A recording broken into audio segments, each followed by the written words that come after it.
2017-18 അധ്യയന വർഷം MBBS-നും മറ്റു മെഡിക്കൽ അനുബന്ധ കോഴ്സുകളിലേക്കും നീറ്റ് നിർബന്ധമാക്കിയ പശ്ചാത്തലത്തിലായിരുന്നു സർവകക്ഷി യോഗം. സ്വാശ്രയ കോളേജുകളെ നിയന്ത്രിക്കാൻ പുതിയ നിയമനിർമ്മാണം അനിവാര്യമാണെന്ന് സർവകക്ഷി യോഗത്തിൽ പൊതുവികാരമുയർന്നു. നിയമവിദഗ്ധരുമായി ഇക്കാര്യം ചർച്ച ചെയ്യണം. നിയമനിർമ്മാണം നീണ്ടുപോകരുതെന്ന ആവശ്യം CPI-യും NCP-യും മുന്നോട്ട് വച്ചു. വിദ്യാർത്ഥികൾ അന്യ സംസ്ഥാനങ്ങളിലേക്ക് പോകുന്ന സാഹചര്യം പരമാവധി ഒഴിവാക്കണം. ഇത്തവണ മെഡിക്കൽ പ്രവേശനത്തിൽ വിവാദങ്ങൾ ഒഴിവാക്കണമെന്ന് CPM-ഉം സർവകക്ഷി യോഗത്തിൽ ആവശ്യപ്പെട്ടു. അപ്പോൾ നിയമപരമായ കാര്യങ്ങൾ തന്നെ ആദ്യം നോക്കണം. ലെജിസ്ലേഷനെ സംബന്ധിച്ചുള്ള സ്കോപ്പ് എന്താണെന്ന് പരിശോധിക്കണം. മാനേജ്മെന്റ് NRI സീറ്റുകളിൽ നീറ്റ് മെറിറ്റ് ഉറപ്പുവരുത്തണം. സ്വാശ്രയ കോളേജുകൾ നേരിട്ട് ഫീസ് ഈടാക്കുന്നത് ഒഴിവാക്കണമെന്നും BJP ആവശ്യപ്പെട്ടു. വിദ്യാർത്ഥികൾ ഫീസ് ഗവൺമെൻറ്റിൽ അടയ്ക്കുകയും ഗവൺമെൻറ്റിൽ നിന്നും അതാത് കോളേജുകളിലേക്ക് ഓരോ വിദ്യാർത്ഥിയുടെയും ഫീസ് പോവുകയും ചെയ്യുന്ന ഒരു സാഹചര്യം ഉണ്ടായിക്കഴിഞ്ഞാൽ ഫീസിൻ്റെ പേരിൽ കോളേജിൽ കുട്ടികളെ പീഡിപ്പിക്കുന്നത് ഒഴിവാക്കാൻ സാധിക്കും.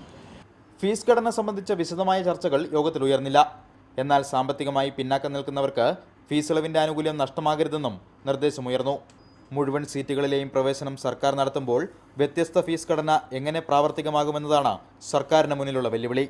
നിലവിൽ ഇന്റർ ചർച്ച് കൗൺസിലിന് കീഴിലുള്ള കോളേജുകളിലൊഴികെ 4 തരത്തിലുള്ള ഫീസ് ഘടനയാണുള്ളത്. ഫീസ് ഘടനയുമായി ബന്ധപ്പെട്ട കാര്യങ്ങളിൽ സ്വാശ്രയ കോളേജുകളുമായി സർക്കാർ ഇതുവരെയും ധാരണയിലെത്തിയിട്ടില്ല. അതേസമയം കോൺഗ്രസിന്റെയും മുസ്ലിം ലീഗിന്റെയും പ്രതിനിധികൾ സർവകക്ഷി യോഗത്തിനെത്തിയില്ല. ഇതിനെതിരെ വിമർശനമുയർന്നു.